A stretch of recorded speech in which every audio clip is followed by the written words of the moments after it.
Hello everybody, welcome to our YouTube channel. My name is Amar Kumar. So basically in this video I'm going to discuss about the topic General Psychology BPCG 171. So basically हमने क्या किया है, हमने पिछले 5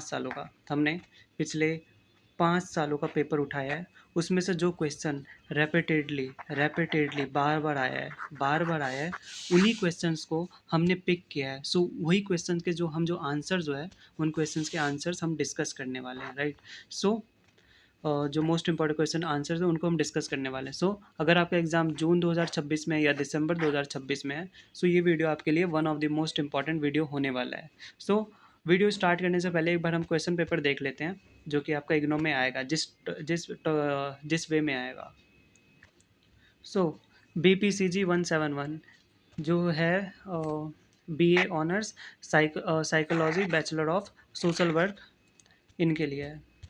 now जो अपना दिसंबर 2024 का paper है वो है यहाँ पे जनरल साइकोलॉजी। सबसे पहले क्वेश्चन किस टाइप में आते हैं एक बार देख लीजिए।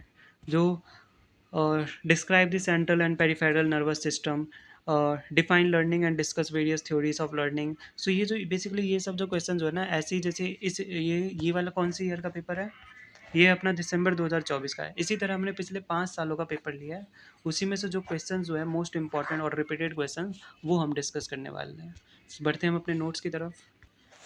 सो चलिए शुरू करते हैं। और हाँ, अगर आपको ये नोट्स चाहिए सो व्हाट्सअप नंबर डिस्क्रिप्शन में मेंशन है, आपको बहुत ही नॉमिनल प्राइस में मिल जाएगा ये नोट्स। सो BPCG 171 जनरल साइकोलॉजी, राइट। सो सबसे पहला क्वेश्चन है explain the specific nature, scope, methods and applications of psychology. यानी साइकोलॉजी की जो है नेचर, स्कोप और मेथड्स को हमें एक्सप्लेन करना है। So psychology is defined as the scientific study of human behaviour and mental processes. It looks at how we act, how we think and how we feel daily. मतलब psychology basically एक scientific study है जिसमें basically psychology जो है ना basically एक scientific study है जिसमें हम ह्यूमन बिहेवियर और मेंटल प्रोसेसेस को समझते हैं। इसमें इसमें हम देखते हैं कि हम डेली लाइफ में एक्ट कैसे करते हैं, फील कैसे करते हैं, राइट। सो साइंटिफिक नेचर के बारे में पढ़ते हैं। Psychology is a science because it follows systematic plan and objective steps. It collects facts by doing experiments, tracking real observations, and verifying data instead of guessing.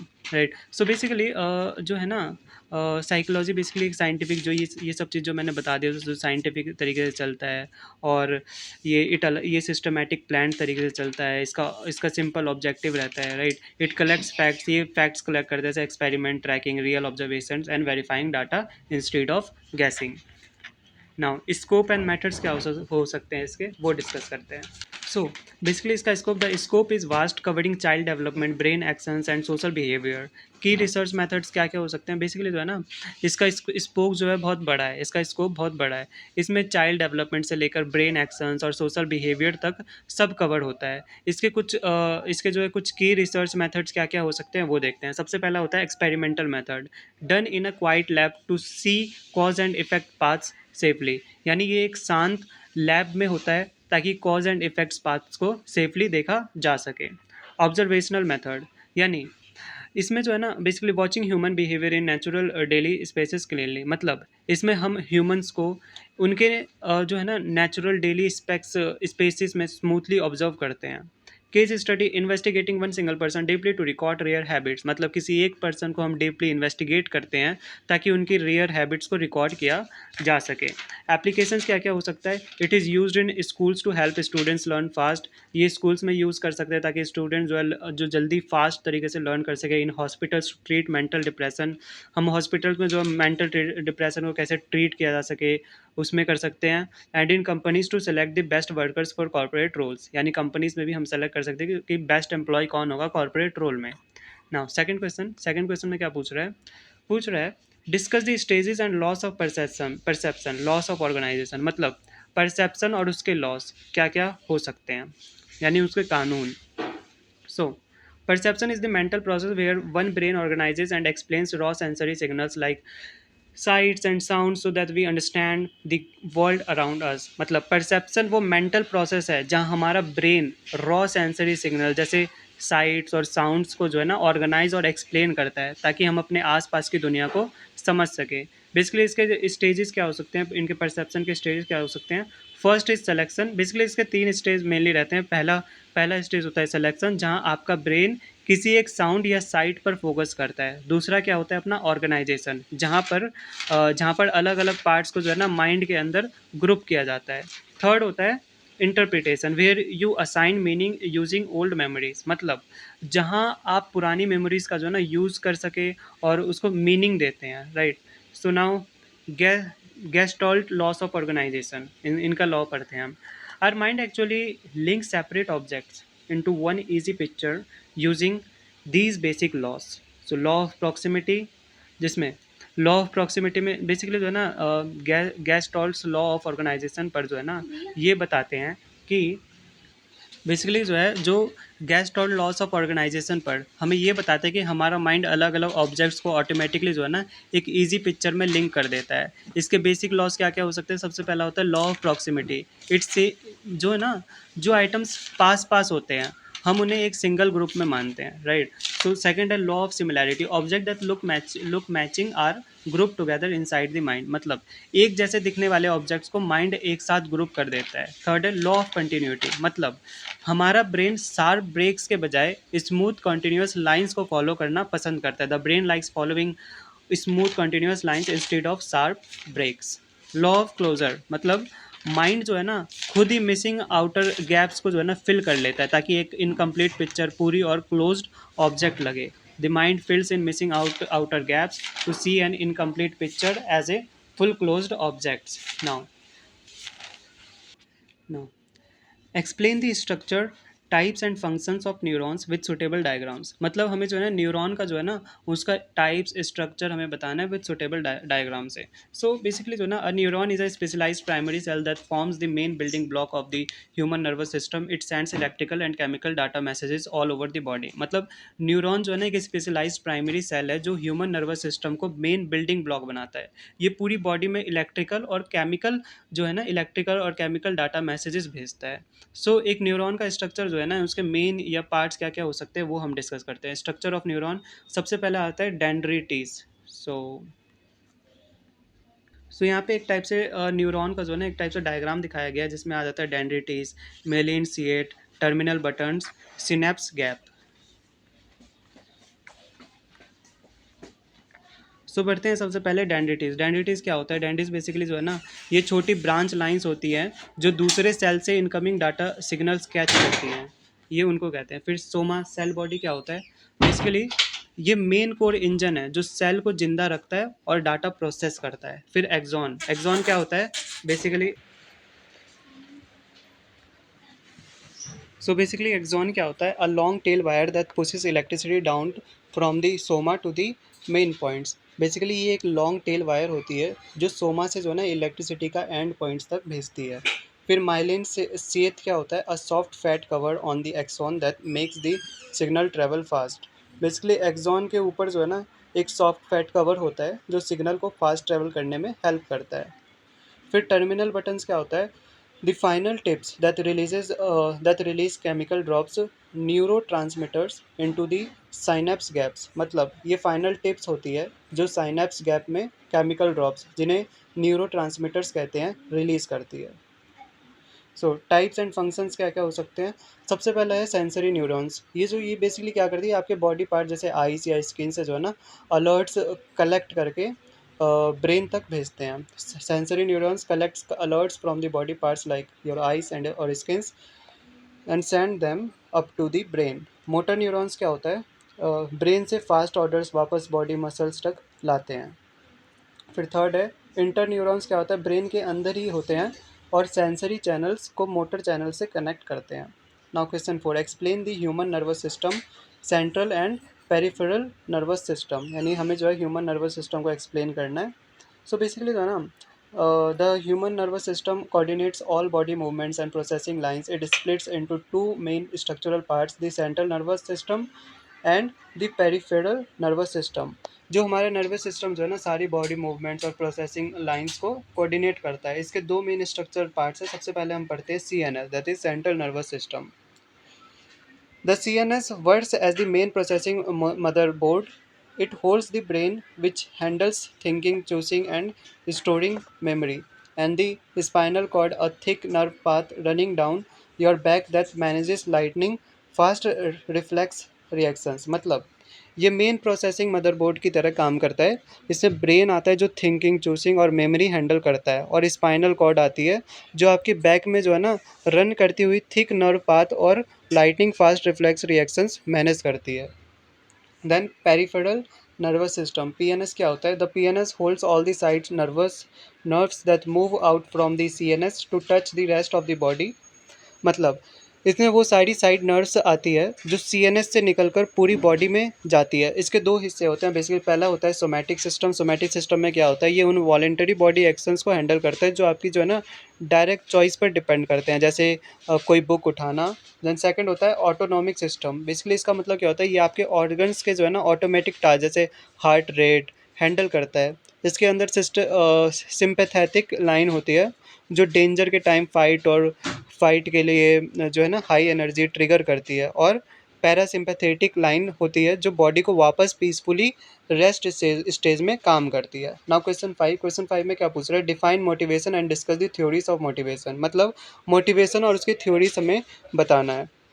So, motivation is the internal driving force that starts, guides, and keeps up goal-oriented human actions over time. मतलब motivation basically वो internal driving force है जो किसी भी goal-oriented human action को start करती है, guide करती है और time के साथ maintain रखती है। इसका कुछ major थ्योरीज क्या क्या हो सकता है? सबसे पहला थ्योरी आ जाता है इंस्टिंक्ट थ्योरी। मतलब early views said humans are driven by fixed biological behaviours that are unlearned and natural, like a baby crying for food.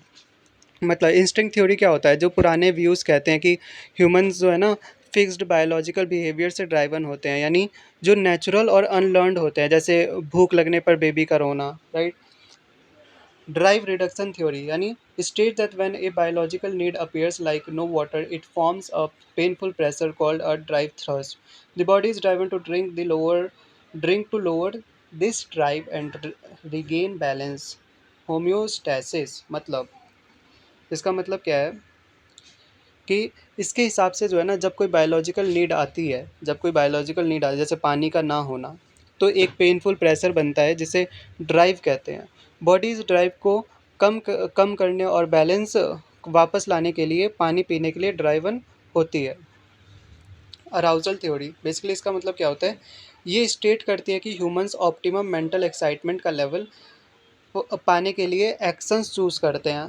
Bore होने के काम पर ढूंढते हैं और ओवर एक्साइटेड होने पर आराम। State that the human choose actions to find an optimum level of mental excitement. When bored, you find work. When overexcited, you seek rest. In, intrinsic versus extrinsic view. Basically क्या होता है? Intrinsic motivation आपको जो है ना आपसे किसी inner Joy के लिए काम करवाती है, जैसे गेम खेलना। वही एक्सट्रिंसिक मोटिवेशन बाहरी प्राइजेस जैसे मनी या ऑफिस रैंक के लिए आपको एक्ट करने पर ड्राइव करती है। ना question 6, explain operant conditioning and differentiate it from classical conditioning. यानी ऑपरेंट और क्लासिकल कंडीशनिंग क्या होता है? ये दोनों मॉडल समझाते हैं कि ह्यूमंस अपने सराउंडिंग से हैबिट्स कैसे लर्न करते हैं, पर उनके मैकेनिज्म अलग होते हैं। Both models explain how humans adapt and learn habits from their surrounding, but their target mechanisms are separate. So operant conditioning क्या होता है? Skinner, this model says learning happens because of consequences. It an actions gets a good price reinforcement, that action becomes strong and you repeat it. If an action gets a bad result, punishment, you stop doing it. मतलब operand conditioning क्या होता है? Skinner, ये model कहता है कि learning consequences की वजह से होती है। अगर किसी एक्शन पर अच्छा प्राइस यानी री मिलता है तो वो एक्शन स्ट्रांग हो जाता है और आप उसे जो है ना रिपीट करते हैं। अगर अगर बैड रिजल्ट यानी पनिशमेंट मिलता है तो आप वो करना बंद कर देते हैं। इसका की डिफरेंसेस क्या हो सकता है? वॉलेंटरी या इनवॉलेंटरी। बेसिकली जो है ना क्लासिकल कंडीशन में जो है ना जो ऑटोमेटिक इनवॉल्वेंटरी रिफ्लेक्सेस हैंडल करती है, जैसे बेल सुनकर मुंह में पानी आना। जबकि operant conditioning international voluntary choices handle करती है, जैसे बाइक गिफ्ट पाने के लिए स्टूडेंट का पढ़ाई करना। सो trigger timing, in classical conditioning the trigger shows up before the reaction. In operant conditioning the result happens after the behavioral action, मतलब क्लासिकल कंडीशनिंग में ट्रिगर रिएक्शन से पहले आता है, राइट, यानी ट्रिगर जो है रिएक्शन से पहले आएगा, वही ऑपरेंट कंडीशनिंग में रिजल्ट बिहेवियर या एक्शन के बाद हमें मिलता है। Now question 7, explain Piaget's theory of cognitive development with stages, यानी पियागेट्स की कॉग्निटिव डेवलपमेंट की थ्योरी हमें एक्सप्लेन करना है। So Jean Piaget proved that children's mind grows through four distinct chronological stages as they get older, changing how they understand logic. मतलब GN पियागनेट ने बताया था कि बच्चों का माइंड जैसे जैसे बड़ा होता है वो चार डिस्टिंक्ट क्रोनोलॉजिकल स्टेजेस से ग्रो करता है और उनकी जो है लॉजिक समझने की पावर बढ़ती है। तो सबसे पहला आता है सेंसरी मोटर स्टेज, यानी जो है बर्थ टू 2 ईयर्स, यानी 2 साल के अंदर अंदर के बेबीज़ बेसिक सेंसेस और जो बेसिक सेंसेस और मसल एक्शन से सीखते हैं। इससे जो है ना इसका मेन ऑब्जेक्ट क्या होता है, परमानेंस है, राइट, मतलब ये जानना कि अगर खिलौना कपड़े के नीचे छुपा है तो भी वही है। Use basic senses and muscle actions to learn. A key goal is object performance. Knowing a toy is still there even when hidden under a cloth. So basically example है, फिर प्री ऑपरेशनल स्टेज आ जाता है जो कि 2 से 7 years तक चलता है। फिर अपना आ जाता है, so children start using words and drawings, यानी वर्ड्स और ड्राइंग्स जो है ना ये सब करना स्टार्ट कर देते हैं।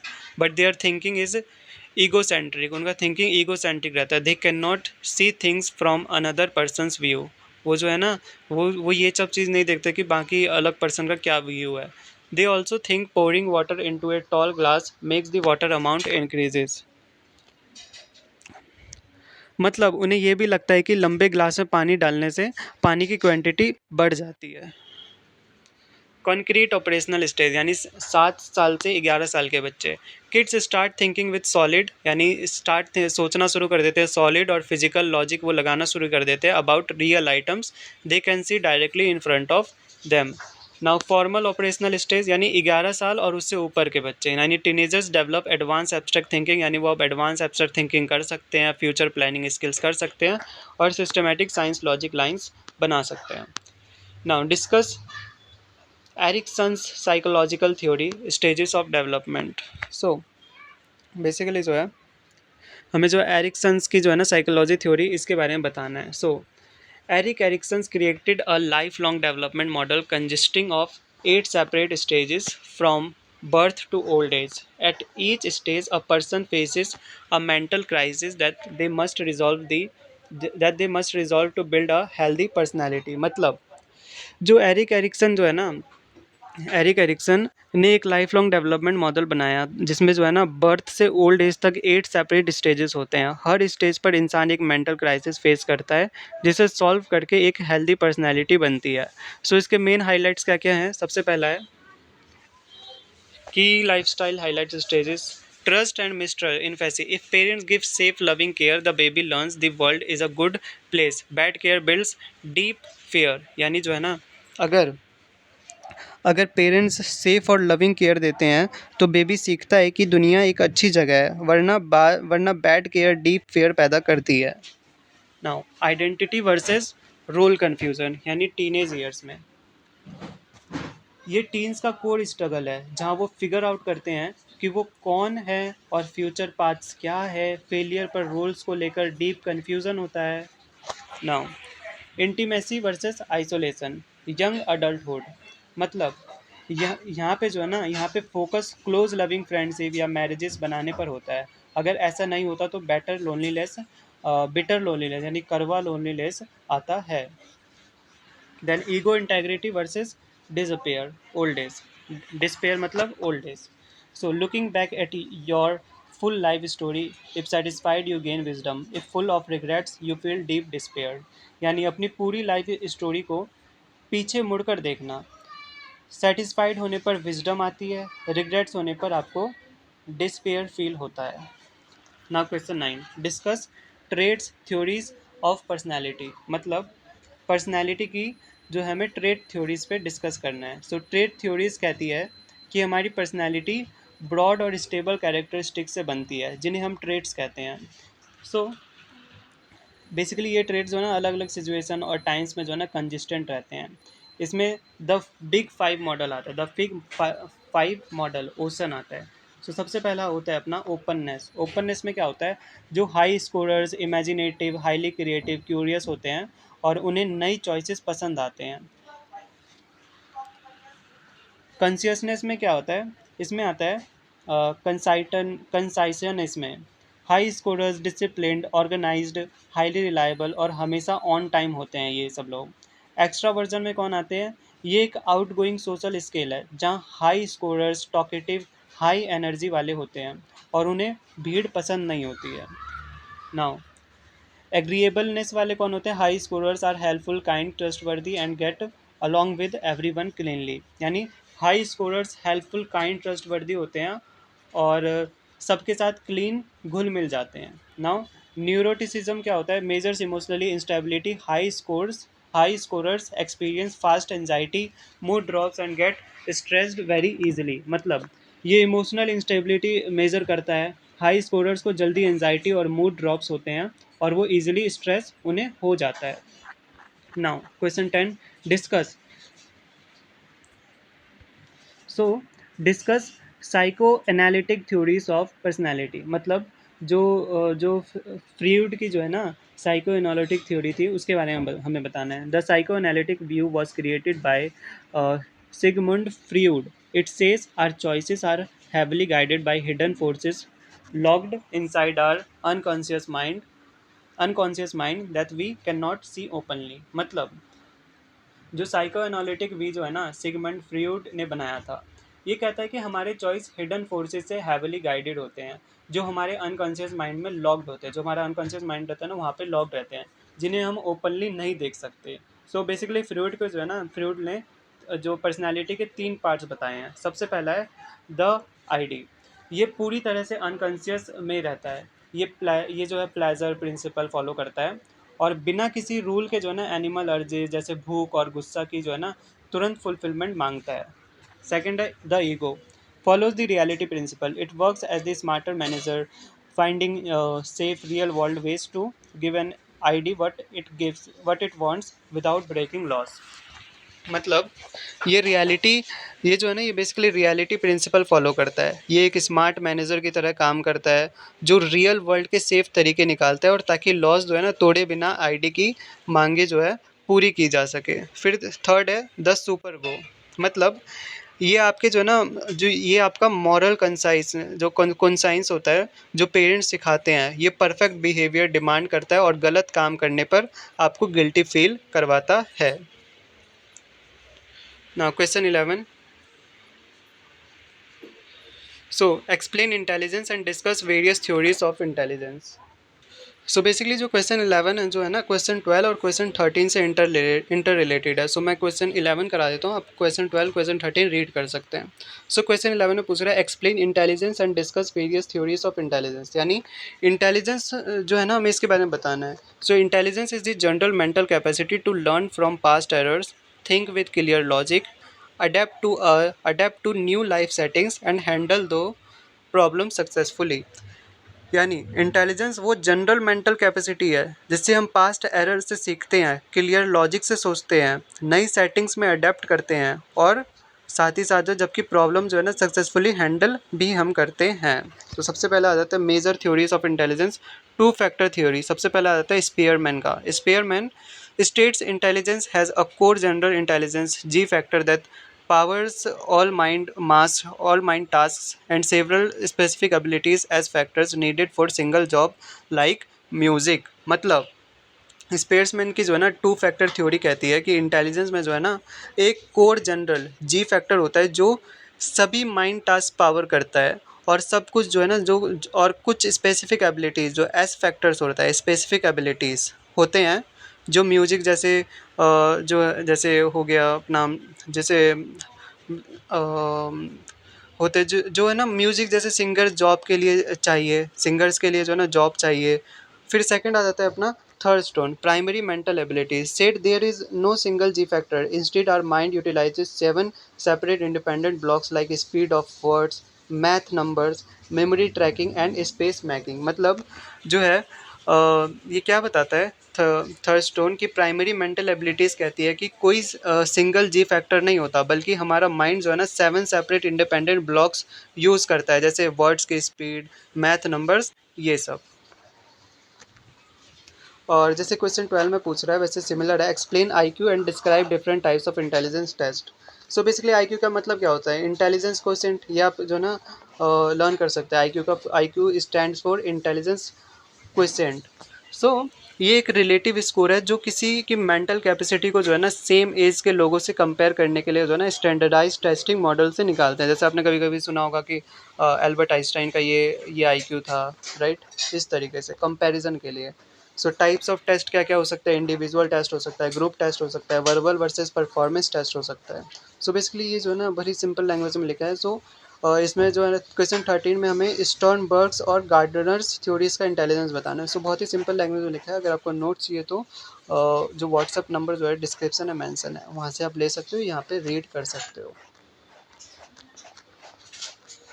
सो अब बढ़ते हैं हम अपने क्वेश्चन 14 में। क्या पूछ रहा है, explain stages and models of memory, Atkinson and Shiffrin model, levels of processing model. मतलब जो भी हमारे मेमोरीज के मॉडल्स जो है ना उसको हमें एक्सप्लेन करना है। So memory is the mental internal system use to record, store and bring back data when we need it. यानी मेमोरी जो है ना एक टाइप का इंटरनल सिस्टम है जो हमारे अंदर रहता है, जिससे क्या रहता है, हम अपने जो भी चीज़ हो रहा है उसको रिकॉर्ड कर पाते हैं, स्टोर कर पाते हैं, और जो भी हमें चाहिए होता है उसे हम याद कर पाते हैं। Bring back data. The Atkinson Shiffrin model. So Atkinson Shiffrin model में क्या था, this model compares your brain to a computer storage layout moving data through 3 boxes. यानी हमारे ब्रेन को जो है ना कंप्यूटर स्टोरेज जैसा बनाता है, जहाँ डाटा जो है ना 3 बॉक्सेस से गुजरता है। सबसे पहला होता है sensory store, holds incoming raw sights और sounds for a tiny split second. मतलब इनकमिंग रॉ साइट्स या साउंड्स को जो है ना कुछ स्प्लिट सेकेंड्स के लिए होल्ड करता है। सेकेंड है short term memory, S T M, holds around 7 times for 20 to 30 seconds. If you repeat the data it stays active. मतलब ये जो है ना अराउंड 7 आइटम्स को जो है ना 20 से 30 सेकेंड के लिए होल्ड करती है। Long term memory, L T M, your permanent main vault with unlimited space that holds data for years. मतलब ये परमानेंट मेन वॉल्ट है जिसमें अनलिमिटेड स्पेस होती है और डाटा सालों तक स्टोर रहती है। Now levels of processing models, ये जो है ये आप रीड कर सकते हो, बहुत ही सिंपल लैंग्वेज है जिसमें आपको सैलो प्रोसेसिंग, फिर डीप प्रोसेसिंग के बारे में आप जानने को मिलेगा। नाउ क्वेश्चन 15 के बारे में पढ़ते हैं। Right a note on emotional and social intelligence. So emotional और सोशल इंटेलिजेंस क्या होता है? So real life success depends on soft emotional management and social interaction skills alongside textbook IQ marks। मतलब जो है ना रियल लाइफ में जो है ना सक्सेस सिर्फ टेक्स्ट बुक IQ मार्क्स पर नहीं बल्कि सॉफ्ट इमोशनल मैनेजमेंट और सोशल इंटरेक्शन स्किल्स पर डिपेंड करता है। तो सबसे पहला आ जाता है इमोशनल इंटेलिजेंस, जिसे हम IE या EQ भी कहते हैं। सो popularized by Daniel Goleman, EI is the capacity to notice, understand, manage and use emotions well, both your own moods। मतलब बेसिकली इसका मतलब क्या है, जो डैनियल गोलेमैन ने जो है ना इसको पॉपुलर किया था, ये कैपेसिटी है जिससे हम अपने और दूसरों के इमोशंस को जो है ना समझते हैं और मैनेज करते हैं। इसके पिलर्स क्या क्या हो सकते हैं? सोशल इंटेलिजेंस, सबसे पहले इसके पिलर्स देखते हैं हम। Its pillars are self-awareness, knowing your mood, self-regulation, stopping sudden anger and empathy, feeling other people's pain। मतलब सेल्फ अवेयरनेस यानी अपना मूड जानना, फिर सेल्फ रेगुलेशन, सडन गुस्सा रोकना, फिर एम्पैथी, दूसरों का पेन फील करना। Then social intelligence. Social intelligence क्या होता है बेसिकली?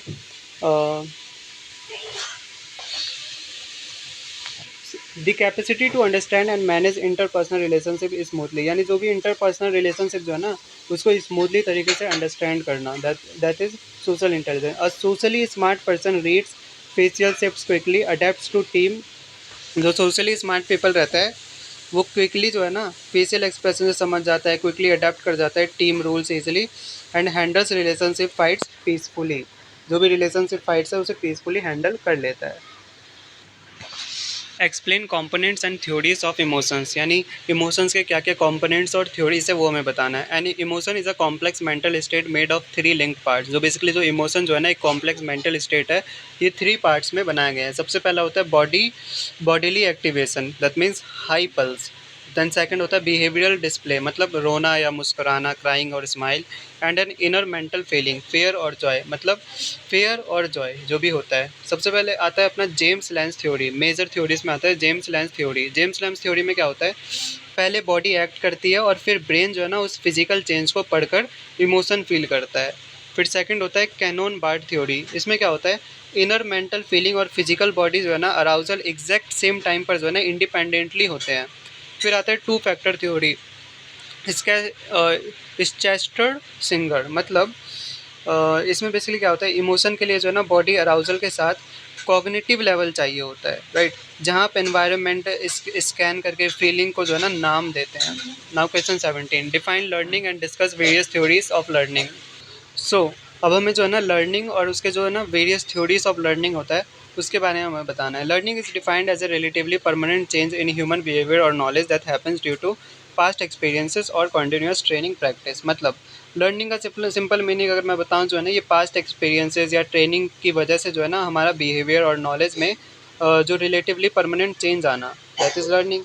कोर थ्योरीज क्या क्या आ जाता है, सबसे पहला आ जाता है क्लासिक लर्निंग, जो पेवलोव की क्लासिकल लर्निंग में हम एसोसिएशन से सीखते हैं। फिर दूसरा आ जाता है जो अपना स्किनर की जो है ना ओपरेंट लर्निंग, आउटकम से होता है। फिर तीसरा आता है observational learning, Bandura. So Bandura is observational, Bandura की जो है ना ऑब्जर्वेशनल लर्निंग में प्रूव्ड हुआ है कि लोग दूसरों यानी जो मॉडल्स को देखकर जो है ना सीखते हैं। जैसे उनके बोबो डॉल एक्सपेरिमेंट में जो भी जो दिखाते हैं ना, दूसरों को देखकर ऐसे सीखते हैं। रूट है कि लोगों दूसरों को देखकर सीखते हैं। Now question 18, explain Vygotsky social cultural theory and Kohlberg's moral development theory. So these two development models shows how children grow, यानी चिल्ड्रन कैसे बड़े होते हैं और उनका thinking lines under social culture कैसे चलता है, and build modern standards of right versus wrong, और वो अपना मॉरल स्टैंडर्ड्स खड़े कर सकते हैं कि क्या सही है क्या गलत है। सबसे पहले आ जाता है अपना वियोगोट्स्की ने बताया कि बच्चों का जो है ना माइंड सोशल इंटरेक्शन से ग्रो करता है, ठीक है। उन्होंने जो है ना zone of proximal development Z और स्कैफोल्डिंग एडल्ट की हेल्प का कंसेप्ट दिया है, राइट। नाउ उसी की अगर हम आगे बढ़े, वहीं जो है ना कोलबर्ट की थ्योरी कहती है कि मॉरल लॉजिक 3 लेवल्स पर है, एक प्री कन्वेंशनल, फिर सेकंड है कन्वेंशनल, थर्ड है पोस्ट कन्वेंशनल से ग्रो होता है। प्री कन्वेंशनल लेवल यानी right versus wrong is chosen by simple physical rules avoiding punishment और getting direct treats. Then conventional level, morality means following state laws, keeping public order and pleasing family expectations. Post-convention level, driven by deep internal ethical choices and universal human rights even if they cross outside state laws. Now हम बढ़ते हैं अपने question 19 में, discuss the applications of psychology in education, work, organisation, clinical, health, sports and forensic field. So answer की तरफ बढ़ते हैं। Psychology is actively used across modern fields to fix human problems and optimise daily performance outcomes.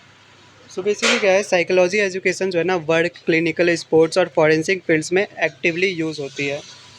Fields of application क्या क्या हो सकते हैं इनके एप्लीकेशन, सबसे पहला आ जाता है एजुकेशन फील्ड, यानी managing students learning block disabilities and designing clear teaching plans, यानी जो है ना जो स्टूडेंट्स लर्निंग के जो ब्लॉक जो है जो डिसेबिलिटीज़ आ रही है उनको डिज़ाइन करना, क्लियर टीचिंग प्लान्स बनाना।